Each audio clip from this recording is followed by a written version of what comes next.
Going on, guys? Oh gosh. It's summertime. It's free agency is kind of it's over. Summer league has ended. Shouts to the Memphis Grizzlies on winning the Summer League championship, whatever that means. Okay. We're getting into a stage of the season where it slows down a little bit. I mean, of course, we have a lot to talk about because, of course, when don't we? Because there was a major move that was just made. But it's summertime, Jenna, and I think as we talk about these topics, we're getting ready for a little respite till we can get our juices charged back up.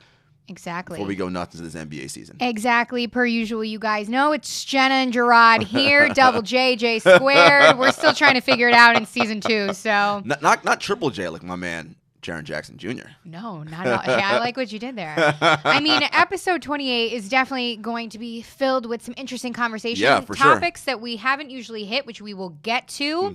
But that's a surprise to you. Got to stick with us. Yep. But now we need to get to the last big piece of free agency news. Russell Westbrook for CP3, that epic trade. The Thunder traded Westbrook to Houston for Chris Paul and a 2024 pick, 2026 first-round picks, pick swaps in 2021 and 2025. So, Jarod. Shouts to Sam Presti for sticking people up at gunpoint. I mean, this man. You get to go. He Oprah'd that so hard, but nobody got anything out of that he was selling. Sam Presti got a haul of draft picks in return. And you can couple that with the stuff they got for Paul George via my. I mean, look, the rebuild is on in Oklahoma City. Let's start there, right? So once the Paul George trade happened, it essentially was like a lottery ticket for Presti. He's like, well, great. We can get up off of this Chris Paul, off of this Russell Westbrook contract and start the full rebuild. Yeah. Now, Russ had to realize, well, hey, if you're trading my man PG, whoa, what are we trying to do here? Because with PG, we were only a first-round and out team in the playoffs as it was. Exactly. And even with Gallinari and Shea and SGA, you get back and that stuff. It's like you weren't going to be any better than you currently were than you were this past season. No. I mean, they made the right move. Russ made the right move trying to get out of there. So and Sam said, okay, Russ, I'll work with you and try to get you to where you want to go. And clearly, Houston was a destination. Reunited, and it feels so good with 2 MVPs with his old running mate, James Harden. And it's funny. Why don't we give the people a little bit of inside 7-footers and go back to, when did it happen? Wednesday? Tuesday? Yeah, early last week. Go back to that day when I get a phone call and I see Jenna Lemoncelli on my caller ID, and I pick up the phone and I just start laughing. I'm like, yo, what's going on? Like I didn't know what she was going to say. I was in the middle, just for FYI, I was in the middle of a work function, a company outing, and it happened. I started having heart palpitations at the venue that I was at, ran outside, called Jarod, and just hyperventilated for like 5 minutes straight. He knew to stay on the line because this is what I do. And then we went at it. Exactly. And look, and as I said to you, God, all they got to do, they got to call up their man Katie and be like, listen, why don't you not sign that deal in Brooklyn? We'll let you rehab here and get the band back together, baby. That's right. I mean, hey, this goes back to the ladies. This goes back to the saying, those men, they always come back. They always come back. Russ and Harden, 2 MVPs, former teammates, back on the same team. A lot of people had a problem with this, and a lot of people didn't. Well, what's your take on this trade, Jarod? I mean, look. Do you think it's too many cooks in the kitchen? Well, so wrapping up, we talked about OKC, right? Yeah. It's good for them, the rebuild, and we'll talk about Chris Paul in a second. Look, for Houston, in a vacuum, Russell Westbrook is a better player than Chris Paul. Like, in a vacuum. He's younger, more athletic, all that sort of thing. Yeah, looking at it right now. Right, yeah. But it just in a vacuum. Yeah. But basketball isn't played in a vacuum, as we know, right? There are other pieces to it. The other main piece being James Harden, right? So and this is obvious that everybody says and they know, the basketball fit doesn't really quite work unless both players decide that they're going to sacrifice their games and do different things to make this work. Yeah. I.e., if you're Russ, when James has the ball, what are you doing? Are you cutting off ball, using your athleticism to drive to the rim? Are you improving your catch and shoot game? Conversely, Harden, when Russ is coming off that pick and roll, right? Are you going to be okay being a catch and shoot guy in the corner? Or the different things, right? Or maybe they run the Russ and James pick and roll. Whatever it is, point being, they're going to have to be different players than they were at their MVP heights. Because at their MVP heights, they are the two highest usage players in the history of the NBA. Bold words by my friend Jarod over here. But that's what they are. They dominate the ball, and when they don't have it, typically they just stand there. They just stand there and do nothing. I completely agree. So that's not conducive for ultimately winning basketball when it matters most in the playoffs and the championship, which is what they want. They want to win a championship. Yeah. So they're gonna have to figure that out. Can they? I don't know. I assume that, and Harden alluded to this after, and a lot of people are throwing this out after the playoffs last year when they lost to the Warriors. He's like, oh, I know what we need to do this summer. And everyone's like, oh, he knew they were going to get rid of CP3 and all that. And look, again, they are two excellent basketball players. No denying that. Again, the question is, can they both subside some of their game, primarily their ball dominance, add some other pieces to their game to make it work? And is Mike D'Antoni the right coach to do that? I don't know. I completely agree with you in terms of they both need to change aspects of their game. Not just one. This isn't a one-man thing. Both of them. Well, you could argue that if anyone's should change their game, it should be Russ, because Harden is the better player of the two. If you're gonna say one person has to, you make the argument that Russ is the one that has to change. Okay. Because Harden's the better player.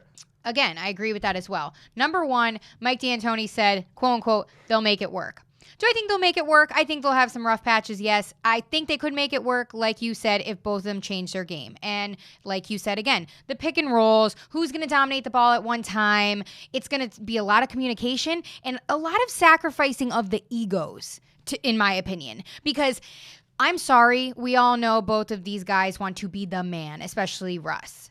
But so does James. And well, of course, but Russ is more of the wearing it on his sleeve. I want to be the man. Russ does it more outwardly, but James wants it just as much. Oh, exactly. And I think that they're going to take this relationship that they've had in the past to make things work. And again, like I said, it's going to take communication, but it's also going to take, when you're at the end of the game and both guys want the ball, we need to sacrifice our egos and say, okay, who's the better shooter? Who's in the best position? And like you said, retooling your games a little bit. Well, the old saying exists for a reason. Old habits die hard, right? Like, these players are who they are at this stage of their careers.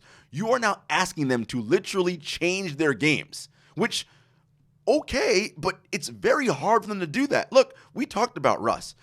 Russ has got to become a better shooter because without the ball in his hands, I mean, first of all, his free throw percentage was a career low. It was in the 60s this year. I mean, he's shooting 38%. He reminds me a little bit of Ben Simmons because he can drive to the rim, attack in the paint, but when it comes down to that catch and shoot or that jump shot, it's lacking completely. He's going to have to be working on that, and Harden's going to have to work on more, in my opinion. I mean, same with James. What are you doing off ball, my guy? Yeah. Like, when you don't have the ball in your hands, are you just standing there? They're both heavy facilitators, but it's going to take a lot at this point. And I'm interested to see how D'Antoni is going to do this. I think the system that he runs there needs to be different than what it was in the past.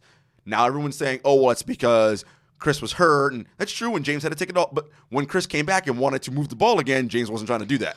Well, so can we incorporate ball movement and player movement, something that neither of them like to do? And the thing is, too, also, when CP3 came in, a lot of people were like, oh, this is going to work because CP3 is going to play more in the second half. He's going to come more off the bench. They're not going to be on the floor at the same time because they're obviously both point guards. So how is this even going to work when we have, obviously, Russ and Harden are going to start? I'm going to give you Russ's last 4 seasons. So from 2015, 2016 going forward. Okay. His shooting percentages. So this is his field goal percentage. This is Russ. Okay. Field goal percentage from 15-16 on to now. Yikes. What? 45%, 42%, 44%, 42%. And that is volume shooting. And in each of those years, we're talking he's averaging over 19 attempts a game, going up to a career high 24 attempts in 2016, 2017. Okay, 3-point shooting percentage during that same time period. Man, this is, oh my Lord. 29%, Whoa. 34%, Whoa. 29%, 29%. Free throw percentage during that same time period. Then this is the alarming thing. 81%, 84%, 73%. Last year, 65%. The numbers are all trending down. Percentage-wise, and it's just, I like some of the advanced stats, but let me just tell you something right now. For all of you who don't like advanced stats, all it is just math in a different way. If the regular stats are going down, guess what's also going to be going down? The advanced stats, right? So true shooting and effective field goal percentage are also dipping as well. Again, point being, that's an area of his game that needs to improve. And is it? Can you tell this to the guys and girls out there that were arguing that he should have been the MVP? When? Last season, though, even though his shooting hasn't improved. I know you said the stats from prior years, but still. For Russ? Oh, no. No, I'm talking Harden. Oh, well, those were Russ's stats. Oh, I'm sorry. I thought you were reading Harden's, and I'm the one that said Russ. Those are all Russ's stats. Yeah. But again, the point being, there might be a decline happening with Westbrook. I don't know what, but the shooting numbers don't look good, okay? He is entering, next season will be his age 31 season. He's not getting better as an athlete, right? No. He's only going to start declining. We may already be seeing that now. Again, can he shift his game? Because look, he can still work on his shot and become a better shooter. He can do that. And if he can do that and become a good catch and shoot shooter, yeah, that's great. Exactly. And the thing with people questioning, can they change their games? Are you going to ask them to at this point? Yes, absolutely. Well, you're going to ask them. You should be changing your game all of the time. Well, but again, here is the question. And evolving as a player. That's me. You should be. But I'm just saying. Again, we're talking about Russ here. And Russ got himself and got to the league and to the highest heights, winning MVP playing his way.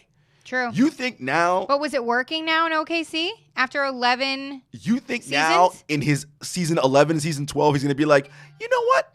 Let me do something different now. Another Woj bomb. Sorry, guys. But you know what I mean? Again, I don't want to say people can't change because people can. Yeah. But thus far, the evidence has not shown us that he can. Now, people are going to come in my mentions and say, oh, with Paul George last year, he did defer a little bit. He did. A little. He did. He did.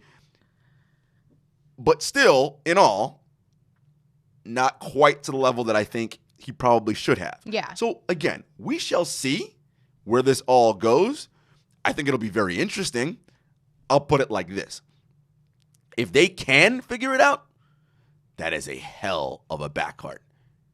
Right? I mean, you're talking about two of the three most recent MVPs. That is a hell of a backcourt if they can figure it out. And again, back to the if they can figure it out conversation, I really do, and I'm not just saying this, I really do think in the beginning it obviously wasn't working out. Everybody was traded this and that. I think that they're going to use that and utilize their history together to build a foundation, to build trust, to really circle back and say, hey, we're two grown men. We've evolved. We've played together. We've played separate. And now we're back to kind of, I don't want to say solidify what we couldn't, but, to kind of carry on the torch a little bit of, hey, just because it didn't work out the second time or the first time doesn't mean it can't now.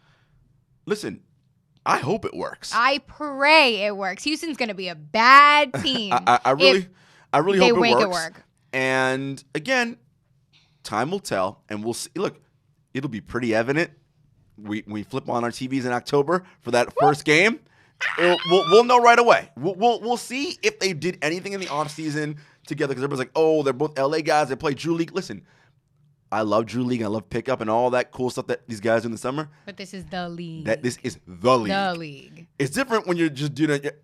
Are they going to be able to transfer that same thing to opening night?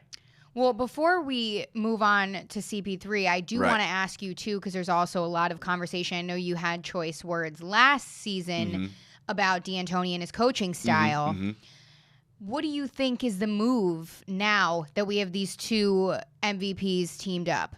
What can D'Antoni do? What shouldn't he do? Kind of give me an open book answer on your thoughts. Well, I mean, look at D'Antoni revolutionized offense with this whole 7 seconds or less, right? When he coached the Phoenix Suns. That was the style that he implemented with Nash and those guys. The problem is Nash, he doesn't have a Nash type with Harden and Russ. Harden and Russ aren't probers, right? That's not what they do. They dribble down to ISO and take a guy either to the cup or to bang and shoot a three in Harden's case. Yeah. The question is, as an NBA head coach, you can have your offensive philosophies and principles that you stick to, but you also need to have some flexibility and the ability to understand, okay, these are my two best players. How do I maximize and get the most out of them that is beneficial, not just for them, but for us to play our best team basketball? Because remember, you got PJ Tucker, you got Eric Gordon, you got Clint Capella, you got guys on that team who are going to be integral if you think you're going to be winning an NBA championship. Yeah. So those guys have to feel like they're part of this as well. How do you work all that together? D'Antoni hasn't really shown the ability to manage that well in the past, so time will tell. Time will tell. Now, let's move on to the second half of the trade, okay? Yep. Now, CP3 goes to OKC, but per Woj, OKC, quote-unquote, doesn't plan for CP3 to play a game in a Thunder uniform. They're looking to move him soon.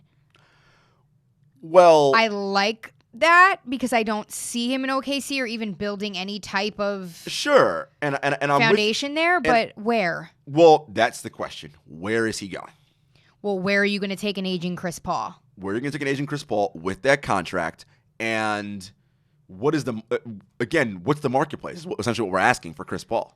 A lot of people are saying Miami, obviously just a rumor, but again, like we said, aging Chris Paul, huge contract. Who's going to give up that money for if I'm Miami, older point guard? First of all, Miami doesn't have any draft picks left because that's how they got Jimmy Butler, right?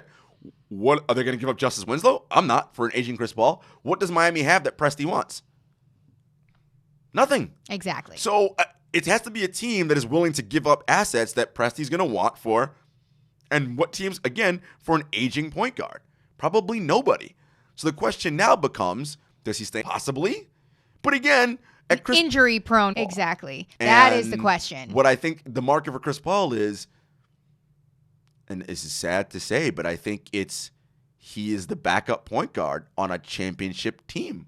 Yeah. Wow. Can't believe I just said that out loud. Oh, it kind of scared me. But I mean, right? Like, I don't think he can be, unless you're a team that has two or three other, like, unless you're like the Lakers and it's LeBron and AD, then fine. Yeah. Chris can do the start on that team, sure, because then he can be a catch and shoot guy and all that stuff, sure. Yeah.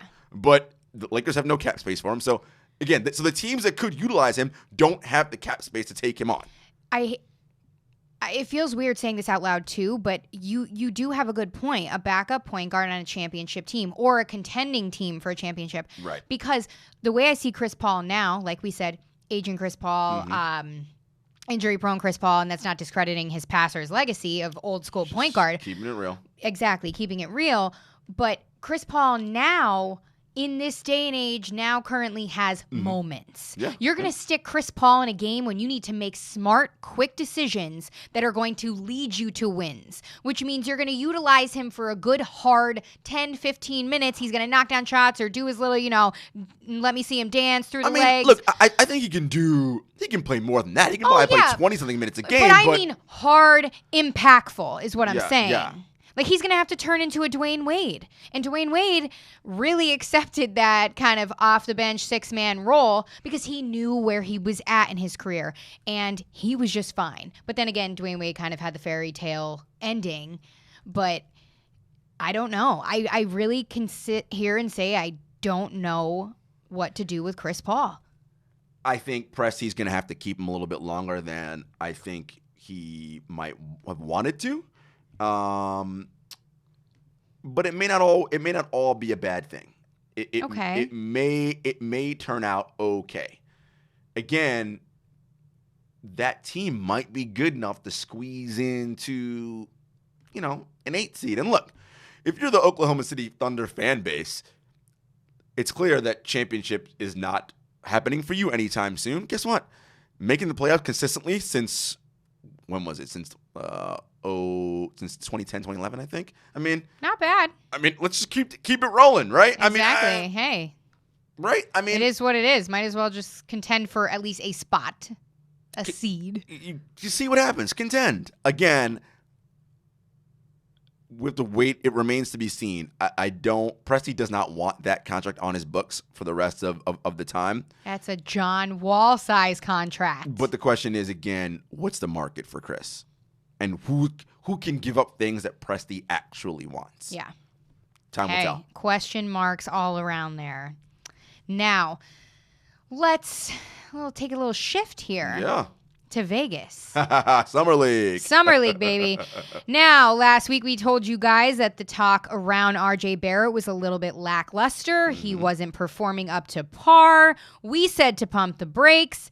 That subsided, but... Sure enough, he started playing well again. Exactly. It's like... See, this is what we do. I think we messed up here, Jarod. We are not journalists, first and foremost. We are psychics. So everything we say on here, the opposite comes true, which means we are predicting the future. Why? What did we say? He started playing well. That's after, true. Well, we didn't say... All we said was everybody pump the brakes. Yeah, but I'm just saying, we told people to pipe down and, you guys are all talking out your ass. So look what happened. So maybe not as much psychics, but we are...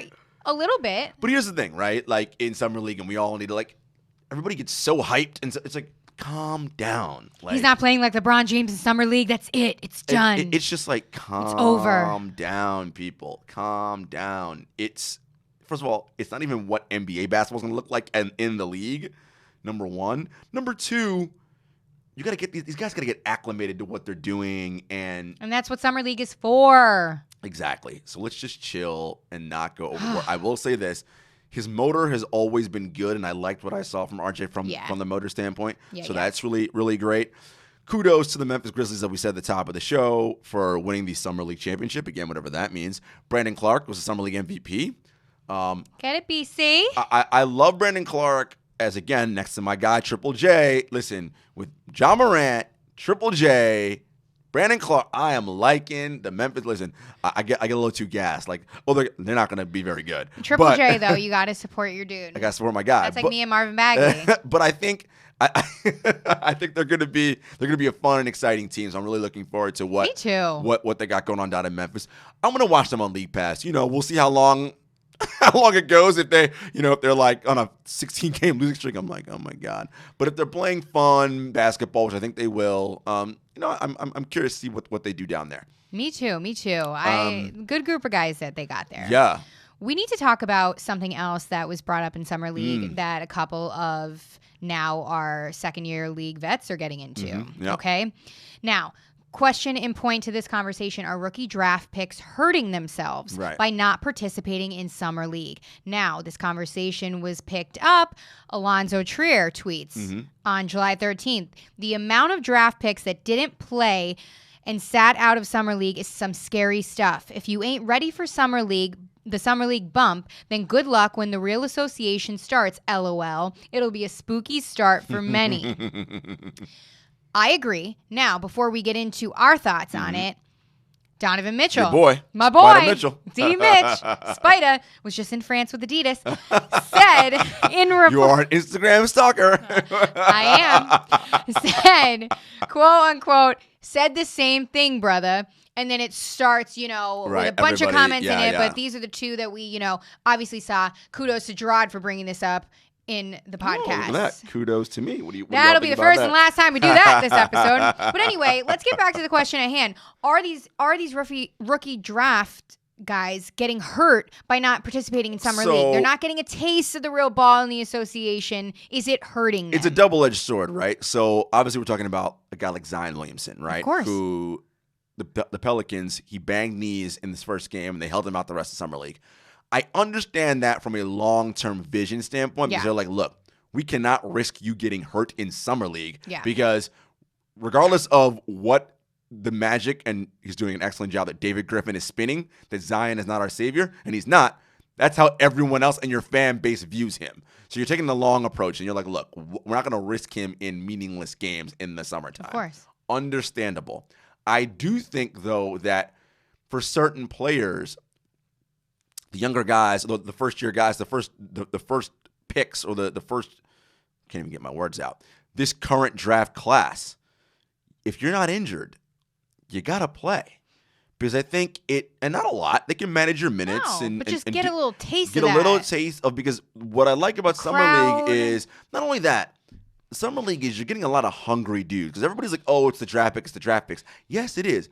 But it's also, there are full rosters. There's guys who played in Europe, undrafted free agents. All these guys who are like trying to make it, who are hungry to make the league. And there's a level of like aggressiveness they play with that I think, listen, you're used to dominating college or whatever where you were the man, and NBA ain't going to be like that. Like, it's going to be a very different thing. And yes, for Zion, we all saw how he took Kevin Knox's lunch money and and punked him in that one play. But we also saw him get blocked 3 times by Mitchell Robinson. Like, True. So look, I say it all the time, this is a grown man's league, the NBA. And there's levels to this, okay? Yeah. And this is going to lead us to a larger conversation about just the idea of playing this kind of basketball on the wear and tear it puts on your body. But yes, teams need to come up with a plan, and most teams do and are smart about how they play their guys and the level of basketball-related activity they do in the summer and in Summer League.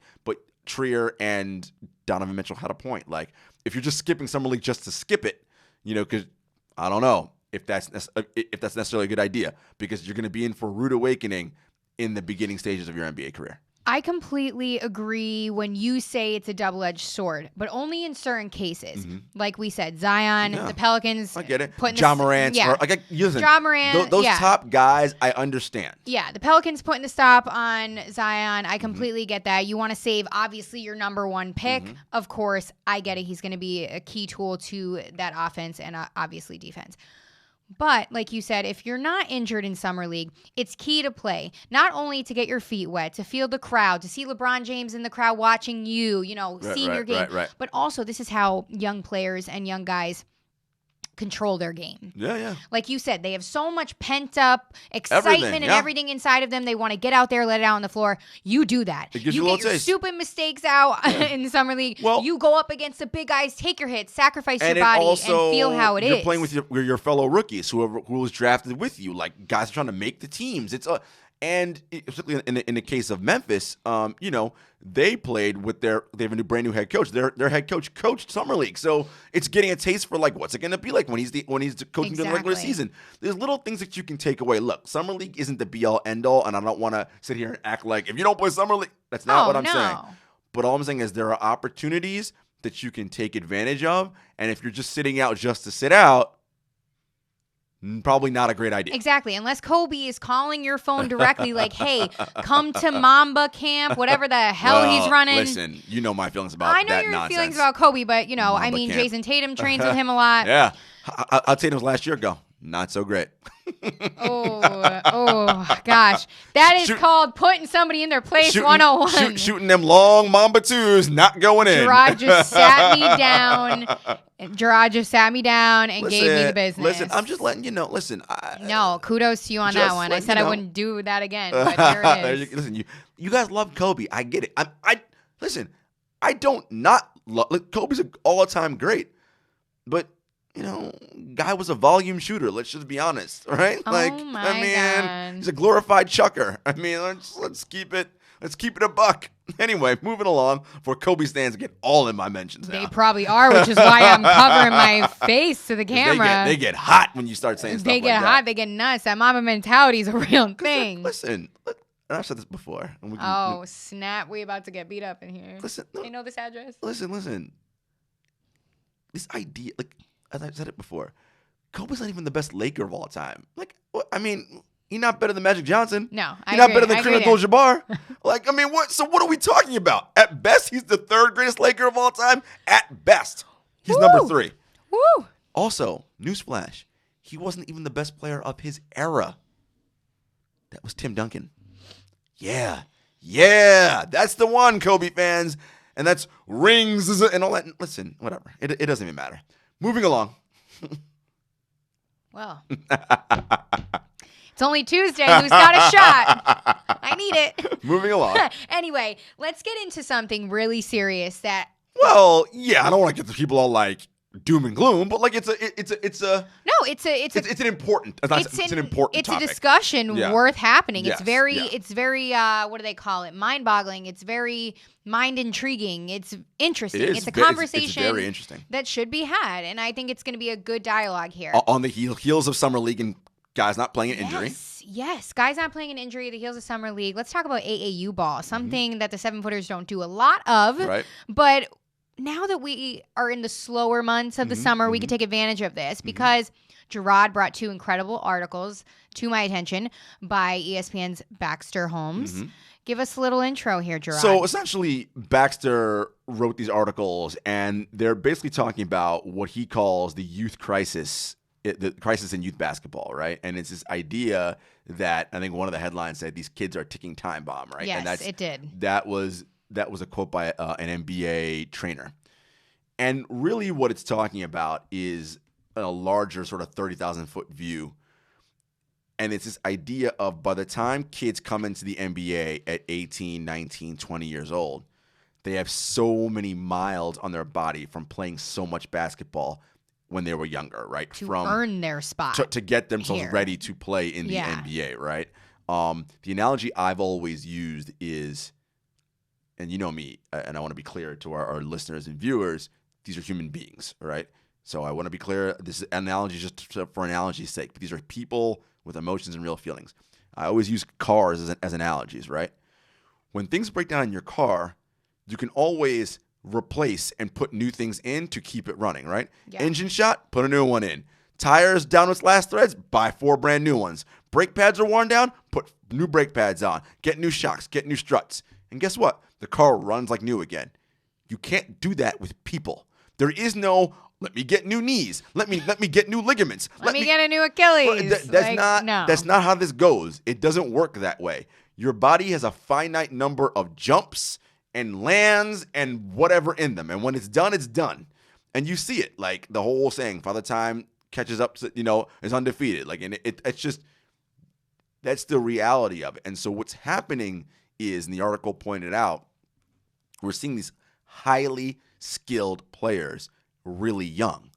And they're talking about how they were able to do these crazy dunks and all these things when they were 16, 17, 18. But when they're 19 and 20, I could jump higher when I was in high school. Yeah. But that's odd because you should be hitting your physical peak in your mid to late 20s. So what's happening is these kids are playing tons of games, right, and not allowing the musculoskeletal system to develop the way it should so that their core strength is not there. The lands are not how they should be landing. Yeah. And it's causing problems so that as they get into the league, those select few that make it, again, only 450 NBA jobs. So the majority of kids that play youth basketball, not going to make the NBA. Newsflash, right? It creates a problem because now what we're seeing is you're only going to start playing more games as you get older and if you make the NBA. And these games are even more intense. I mean, so it's what is the balance and the level that we draw between playing too much basketball? And you see these guys in the summer. They don't stop. They're constantly playing pickup all over. It's just basketball. And I get it. They're hoopers, and they love to hoop. But at some point, it creates diminishing returns.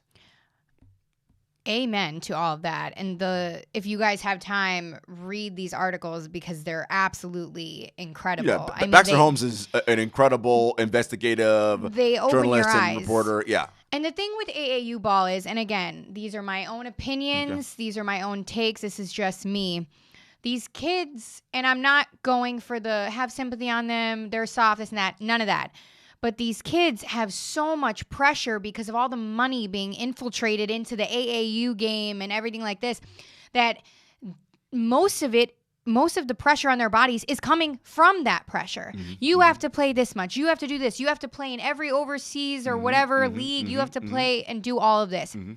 Not to mention, if maybe we took some of this money in the AAU and invested it in better medical staffs and extra things instead of another conversation we can get into another time, then maybe these kids' bodies would be a little bit tougher when they get to the league. So it's interesting, and you brought up an interesting point. I think some people, body-wise, are just injury-prone and frail for whatever reason. Yeah. Right? Yeah. The way in which their bodies are, I mean, we talked about this on a few podcasts. Look at Michael Porter Jr. and his entire family, right? Like, all his siblings played sports, and all of them have suffered debilitative injuries, right? Yeah. Like, it's just the way in which some people's bodies are just like that. Yeah. For whatever reason. Their bones are a little bit more brittle and less, whatever. I don't know, but genetics, some people, things like that. Right. Some people are just like that. Yeah. Okay? And there are other people who are seemingly indestructible, and then you have everyone in between. Part of the conversation, and again, this is a larger meta conversation, and I think what we're going to do, 7-Footers Gang, is we're going to try to figure out, hopefully over the course before the season picks up again and gets crazy, we'll do kind of an interview series and bring in some experts and talk about this, because I think it's a really interesting topic. For sure. This idea of specialization for kids at a young age, and should you play more sports when you're younger versus specializing in just one sport when you're super young, right? And it's this back and forth battle that like parents have, and so many experts have shown the studies, and it's out there. And it's been proven over time that it's better for you to play multiple sports when you're younger than to focus on one sport. It's been proven. But the problem is that parents get these ideas in their brain about, I got to get my kid a scholarship. We got to get this. We got to all these things that the pressure that we're right that you just mentioned that we're trying to get to. And it's like, well, what are we actually doing this for? Is it because your kid actually wants this and it makes them happy, or you want them to do this because it's about you? And because maybe you're not great at something, you want your kid to be great at something. And I'm not a parent, so I can't speak to that, but I understand the idea of wanting to be great at something. But at what cost? Again, just physiologically speaking, the human body was not designed to play any of the sports that we play or that we talk about professionally at the level that it just wasn't. As much as we love to marvel at like Kevin Durant, 7-foot sniper, LeBron, 6'9", all those amazing things we love to talk about, as great as they are physically and their bodies still, as much as they were put on earth to play basketball, not in the sense that the way they play it, not with the grind of these games and the mileage and the wear and tear on the cartilage and the knees, and no. It wasn't, because guess what happens to those? They wear down and wear out. They weren't designed to do it at the level they're doing it at. Now, they do it because of the riches and they love it and all the things, but at its core, that's not what the body was designed to do. So we are at this sort of evolutionary process where it's like we got way too many games that are way too high level and intense. And if kids are playing AAU tournaments when they're 9, 4 games in a day that's insanity. Like, and then people use the excuse, oh, they're young, this and that. But no, that is adding on to the foundation that you're building for injury at an age 18, 17, 16. At those younger ages, Jenna, the body is not fully developed yet into what it's supposed to be. So you're damaging developing bones, developing ligaments, tendons, everything like that. I completely agree with you. There are so many different scenarios as to why these young AAU kids are getting hurt from young ages to in their collegiate time to entering the league, because they're bursting in the league on tendons and muscles that are probably already, we were reading the one article about Julius Randle and the stress fracture that he built on when he broke his leg in his NBA debut. It's just, it's so much that goes into it that even Adam Silver has said that this is one of his main priorities, is to look into this and search for a solution. Look, the article went into detail about how an orthopedic surgeon talked about he sees younger and younger kids every day coming in for ACL surgeries. Imagine 10-year-olds coming in for torn ACLs. Like, what? How are you tearing your ACL when you're 10? Like, what is it that you're doing that is causing that much wear and tear on that ligament? Like, what is happening at 10 years old? But that's what they're seeing. Athletes younger and younger. And again, it's this idea of specialization versus playing multiple sports. Also just giving your body a rest. One of the things I enjoyed about the article was it went back and it talked about this myth that we love to perpetuate in sports is like, these kids are soft, this current generation. Wait a minute. That was the bullet I literally just had that I was going to talk about. Great minds. Great minds. How back in my day and back in this generation, they were tougher. And we read in that article, when the season was over for Michael Jordan, right, so one of the bastions of NBA toughness, and I'm not saying that Michael wasn't, he didn't hoop all summer. No. When basketball was over, that dude was playing golf, chilling. He started weightlifting right before training camp started to get himself together again. Then he picked up a basketball maybe 2 weeks out and he started getting his skills back together. Mm-hmm. And I'm not saying that, hey, we know more now. I'm not saying that you can't do things differently. But what I am saying is what is proven is the body performs at its best when it has an opportunity to rest and recover and regenerate. Exactly. It goes back to the basic knowledge of saying a working human being needs sleep. Yeah. We need to eat. We need water. It's Yeah. the basic things to survive. Yeah. But back to the soft topic and things like that. Right. In my opinion, which this article also points out, is that one of the main reasons that we're not doing anything or enough to help solve this younger generation being hurt going into professional sports is because of the explanation of, quote unquote, what they use here, millennial bashing. You're soft. You're not like this. And what you were saying, Michael Jordan played against the bad boy Pistons and he started all 82 games and then did this and that. Yep. But the thing is, and again, back to what you said, it resonated with a quote that I read too. It was said something like, Michael Jordan would come off of the regular season and or playoffs and literally ice his knees at practice. Right. Smoke a cigar and go play golf. And go and play 18 holes of golf. Yeah. This man didn't pick up a basketball until the beginning of preseason the next season. Right. So I don't want to hear you need to be in the gym doing this and that all summer. It's taking care of the little things. Work on your game, of course. Yeah. Because that's what all great players do. They refine their games and they get better coming back. But again, it's this idea of as amazing as the human body is, it is still fragile. And again, we all have a heart. We all have two legs. We all have two arms. Right.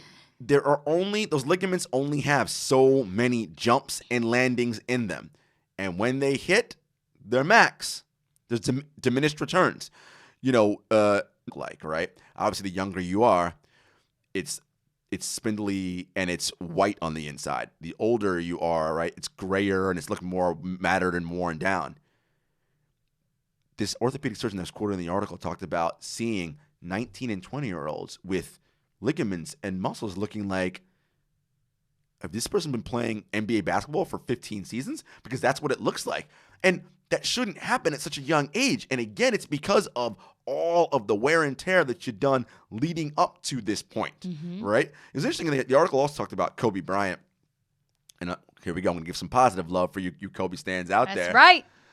How Kobe, as everyone remembers, grew up in Italy. He didn't come over here until high school and start that whole – so he wasn't playing all those crazy games like everybody else was. And he only got here till he was 16, 17 years old. So part of that was the reason why he was able to play a little bit longer than a lot of these other guys is because, he was able to take care of his body. And I was going to point out to, look at LeBron. How come he can do it? Again, bodies are different. And LeBron may be one of those people who, body-wise, he's one of those people who, as I talked about, people on the one end of the spectrum. Yeah. He's a very different type of human being. Most people are going to fit somewhere in the middle. And you need to figure out, how am I going to play at my optimum best while also preserving and having as lengthy a career as I can. Look, you're never going to stop injury from happening because it's a contact sport in that way. And it's life. Right. The idea is, can you reduce injury risk, right? And to that, I would say, of course you can. And it's a matter of taking these kinds of steps. I mean, it even goes back to the finals with Kevin Durant playing. He didn't need to play. He was still hurt. So I will keep my thoughts to myself on that one because I think I already went in on that. Yeah, but no, exactly. you're you know right. What I mean? Yeah. It's just so much of decision making, communication, actually listening to your body and being surrounded by the right people who know the right thing. It's also what we do in this culture with sports. It's mostly in football, but it's really with all sports. We associate and we equate sports as to being on a battlefield and war, and I'm in trenches with my guys. And I'm not saying that that's not true. If you want to battle for your teammates, all that is well and good.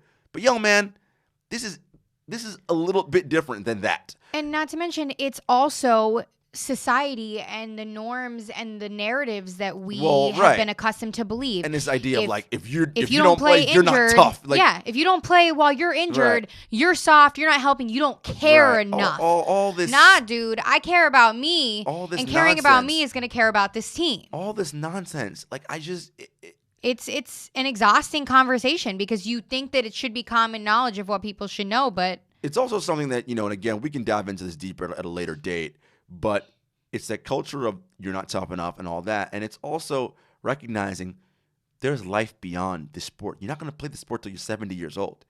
I assume you're going to want to have a family and do all that. What kind of life do you want to live post your playing career? Yeah. I mean, and that goes back to the young kids who are playing and who are getting these injuries and suffering all these different things. Again, only 450 NBA jobs. The majority of you are not making the NBA. You're going to have regular jobs when you're an adult. Do you want to be someone with like no ACLs and like your back's killing you and like when you're in your late 20s, early 30s in your regular job? That sounds awful to me. That sounds like a terrible quality of life. It does. So again, it's just things to think about, much broader conversation. And like I said, I think we're going to work on trying to get some experts and for sure, and have a nice little roundtable discussion just about sort of what could be a tipping point. And one last thing I'll say, and Adam was right on the NBA needs to work on a solution. Look, the problem is that everyone has competing interests. The NBA has its own interest. College basketball has its own interest. The AAU system has their own interest. And the parents of these kids have their own interest. Notice who I haven't mentioned yet. What do these kids actually want to do, right? So everyone's got competing interests and there's money. And that's why all of that leads to these players at the ages now, and I think you can guess some of the players that I'm about to say this about, is I want to be able to control my future, my destiny. And that goes with the guys coming in with their own medical staff as opposed to the team's medical staff and paying for the extra things here and there. For sure. Because they have been restricted and constricted their whole life that now they want to say, I want to control my destiny. For sure. And like I said, it's a multi-layered conversation. And we could do I think we will. We'll do an entire pod series on just this and just talking through this. Because look, it's not an easy fix and it's not a simple solution. It is not. So we will wrap that up right there. And don't worry, guys, we will not be done. We're not done with that topic, but it's done for now. Let's get into a little bit of more free agency moves because a lot of rumblings on Twitter and NBA Twitter were talking about everybody going head to head with their favorite new duos. A lot of guys teamed up in this offseason during free agency and after the bombshell Russ Harden pairing, a lot of people started talking. So I said, Jarod, you know what? Why don't we give our current favorite new NBA duos? So let's rank them. I got my list. Do you have yours? Sure. It's going to be off the top of my head, but go ahead, start. Well, how many are on your list? You didn't give any parameters. I have 5 pairings on my list. Okay, so let's go. Do you have your 5? Sure. Okay. Let's go with your number 5. Let's cool. go 5 to 1. Okay. We're going to go, 5 to 1? So 1 is the best, I'm assuming. Yes, of course. Okay. My number 5 duo from this offseason, Mike Conley and Donovan Mitchell, Utah Jazz. Interesting. Tell me more. I like this pairing. I do believe that this is the pairing of guys that are the least, I hate to use this kind of terminology, but the least experienced. Donovan's a second, third-year guy. You know, he's just becoming the man. So I want to see him in his first real pairing, which is Mike Conley in this backcourt. Okay. So I'm excited to see Conley get to a stage where he's actually going to get to shine. And I'm curious to see how him and Donovan will play off each other because we're used to seeing Donovan kind of exhaust the gas full speed, not getting too much help, and that was pretty much Utah's huge problem. Okay. No, it's all fair. So with these rankings, it's tough because so many guys are injured and what have you. Yeah. I like, for my 5, Malcolm Brogdon and Victor Oladipo backcourt. I should have picked that. Because, and remember, Oladipo's hurt, so... Yeah, I wasn't even thinking of it. That's high. But I like that. I think defensively that's going to be a very good backcourt. Yeah. I really like what they have going on there. Yeah. I'm a big fan of that duo. So okay, that's a 5 for me. FYI, I didn't include them in my 5 pairings. I mean, it's because duos is such a tough thing because there are a million duos. It is. Listen, Triple J and John Morant's a new duo. Like, yeah. John Morant got drafted this year as a rookie. So I mean, there's all different. Okay, my next one. Yep. Out of my batch here, James Harden and Russell Westbrook. I like it. The reason they are my number 4 out of 5 is only because I'm uncertain as to what can happen. This can go either way, and we discussed that earlier in the pod about how we believe both need to change in order to become ultimately successful. So that would be my argument there. And we will hopefully see what that looks like. Oh, I'm very curious to see. We might have some fireworks going down. I'm ready. My number 4, I'm actually going to go a little different on this one. Okay. Just because everyone's sort of like on board with these guys, or everyone's looking at a different pairing, but I kind of like to see what they're going to do. I like Drew Holiday and Lonzo Ball. Only because, again, I don't think that they're the 4th best of this, like, of all the duos. But you like it. You like it. I like it, and everyone's talking about Zion, and rightfully so. This might be the best defensive backcourt in the entire NBA. I don't disagree. I'm curious to see what they're going to look like offensively, but I think defensively they're going to be a hell of a backcourt. And everybody slept on Drew Holiday, and even some people wouldn't use the word slept, but like Drew Holiday's always been in the back of people's minds for some reason. I love Drew. I think I like this. You've always been a fan. My number 3 duo, Kawhi Leonard and PG-13. And I believe last week I explained a lot of reasons why I think they would work. Again, they're friends. They go way back. They're both they don't need to be the guy. They both, I feel as though, have similar interests. They both want to win. And that could be easily thrown around. But for real, they don't want to be the man. Nobody looks at them and says, he's a real selfish player. Right. No, yeah, he doesn't sacrifice this. Sure. I think it's a very quiet yet deadly duo. I like it. Well, my 3 is number 3 is Russ and Harden. I mean, reunited and it feels so good. We already talked about it. All they gotta do is get KD back and bring the band back together. Imagine they get KD and Ibaka back, bring the whole band back together. I can't even. Like, I would actually have to be hospitalized. Like, for real. Literally. That was my 3. I love it. My number 2, kind of hard to pick as my number 2, but I have to. Okay. KD and Kyrie. Well, I left them off my list because KD's not playing this year. The only reason I didn't was because we obviously know KD's game, but then again, coming off an Achilles injury, it could be tricky. Listen, let me tell you right now, and this is just fact. Even KD coming off an Achilles can be better than Kyrie Irving. You know that. Like, he's just a better player than Kyrie. Listen, Kyrie's your guy. I know, I'm just saying. But this duo I picked also as my number 2 because, I mean, this is a blockbuster duo. There's no way they couldn't even be in my top 5, let alone top 3. Again, the reason why they're not there for me is because of the Achilles, completely agree. So we're actually not going to see it next year because Kevin Durant's not playing. No. My number 2 is Paul George and Kawhi Leonard for all the obvious reasons. Love. Wow, again, defensively and offensively. But defensively. Oh, my God. Good luck. When they bring out Pat Beverly, the 3 of them, good luck for your point guard and your wings trying to score. Goodbye. So, exactly. And we all have the same number 1, obviously. I mean, it's just, and again, the only reason why they're number 1 is, again, because KD's out. Because even though AD's a better player than Kyrie. Yes. I think Kevin Durant's so good, but again, he's not in. But yeah, yes, LeBron and AD. Number 1, LeBron and AD. It has to be. I have to say, let's take ourselves really quick out of the journalist, podcast host kind of deal here. Because we do tend to wear those hats all the time, even when we're trying to have fun. Sure. How exciting. but for real, when they step onto that court and you see that first duo action between them and the first points scored, I don't even know what I'm going to do. I think for you're a little bit more fangirly and excited about it than I am. Yeah. It's not that I'm not excited. I'm just more curious to see the actual workings of what it's going to be. Is LeBron actually going to acquiesce and let AD be the guy? And AD really isn't a facilitator of the offense like that. So I'm curious. He still has to kind of get fed a bit. Yeah. So I'm just very curious to see how that all works. And and again, this is not about I think, look, duo-wise, they're incredible. And they're probably going to average, I don't know, 50-something points, 20 rebounds, and 14 assists and 4 blocks. I mean, that's just off the top of my head. Yeah. Right? Yeah. They're going to be great, shooting a high percentage from the field. I'm curious about the rest of that Lakers roster. Yeah. And what it's going to look like around them. That's what I'm very curious to see. I do like the addition of Boogie because it brings him and AD back together. Yep, sure. They're very familiar playing together, and that means a lot. Yeah. I mean, and Rondo's on that team. So in a way, bring the New Orleans gang back together. Exactly. So I mean, I think they have more juice than a lot of people are believing in, but we shall see. I mean, those are our top duos. Yep. And we have one last note here, too, little free agency news, which is quite interesting. Yep. Ian Begley.